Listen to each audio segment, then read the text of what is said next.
Good morning, everybody.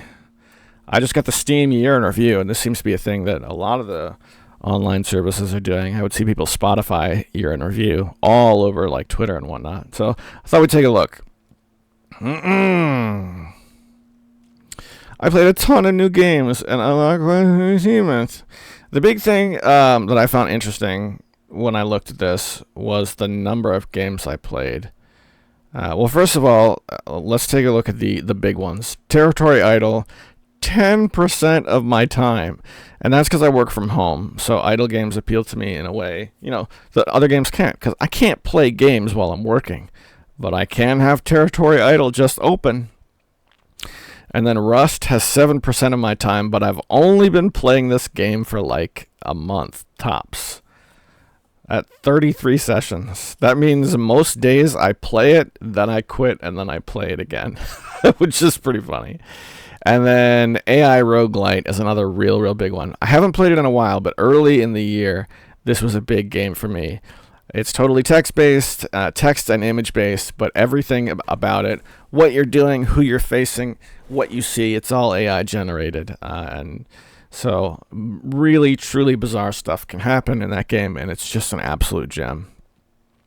Those are the big ones. I've never been an achievements guy, so I think this number is just from playing a bunch of stuff. I found it interesting that the average Steam score, average Steam user picked up 16 in a year. Yeah, here we go. I played 297 games. Again, average Steam player plays 4. So I have to imagine that would be like when you see Steam profiles that have like Dota 2 or Counter-Strike or something like that, and that's really all they're playing.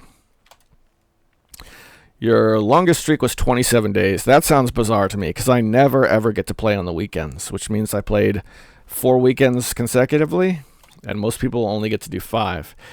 This makes perfect sense to me. You're working from home. You can pop open a game during your work week, and then on the weekend you got stuff to do. that is an adult streak right there. And then this, like, I was pretty close to par. New releases. I'm not a new release guy at all, which made it. So this was kind of a shock to me. That 11% of the games I played were released this year. Now, I'd have to see what games those were. I don't think it's going to show me exactly what... will it? Last 8 years. Yeah, 49% 1 to 7, and then 8 or more years ago. So 40% of the games I played were very, very old, which sounds like me. And this, I would go as far as to say this metric is probably off, because I know sometimes when they add classic games, they don't get that old... release date. For example, the Gold Box games were just recently re-released on Steam this past year, and I think they all have release dates of this year because they were like repackaged and re-released. So that means they would have shown up here as opposed to here, even though they're all games from the early 90s and late 80s. And if you look at what kind of games I play, idle. All the idler games, although that hasn't been true since I got the new computer. But yeah, combat racing. What combat racing games do I play? I don't know. But yeah, open world survival craft. That sounds like me. Forest, Rust. Those types of games. Zombies. What a weird metric. CRPGs, clickers, combat racing, zombies, open world survival.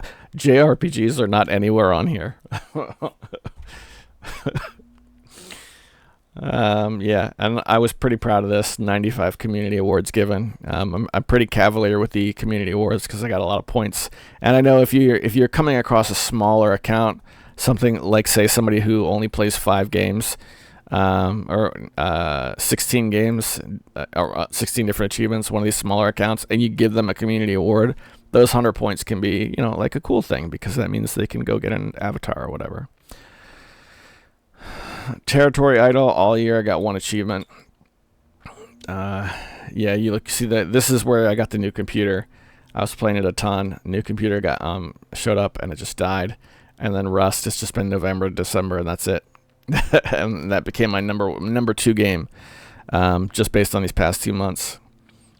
Oh, my screenshots are there too. I was taking screenshots every time I'd make a base and it'd get wiped. I'd take a screenshot so you could see it get better, but then I kind of stopped doing that.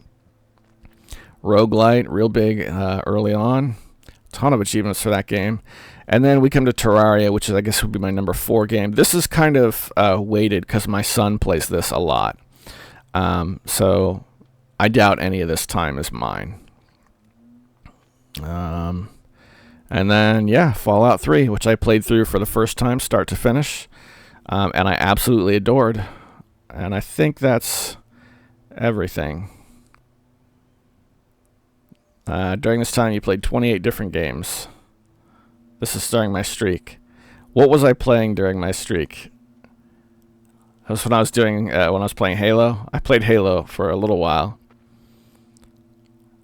That must have been, yeah, during AI Roguelite, because I was in this kick where I was really into AI.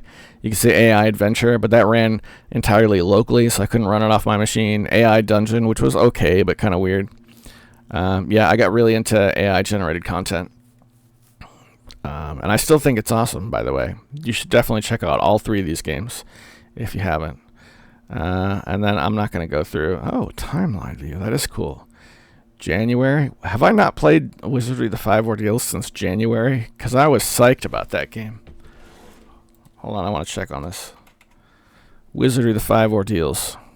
No, last played it in October. Okay, I guess that's just what I was playing in January. I gotta go way back down there now. Alright, I think this might be the end of what's interesting. First played in 2023. Yeah, that's where all the new games are coming from. They're coming from bundles and stuff. Bundles and key sites. People Playground, Island Idol RPG, which I played all of one time. Namco Museum, Townopolis. Yeah, games I would buy the key for, try them, and then just discard them as garbage. I played No Man's Sky for the first time this year. That's shocking, because I played it on my old computer, and it couldn't quite run it. And then I played it on the new computer, and I was like, oh, this is a lot better than I give it credit for. All right, that's my year in review on Steam. I think it's a neat feature that they're doing this. I mean, I don't know how interesting it is to look at mine, but I put it. They created a showcase, so I'll probably leave it up on my profile here on Steam throughout January, and then take it down. But what are your top games?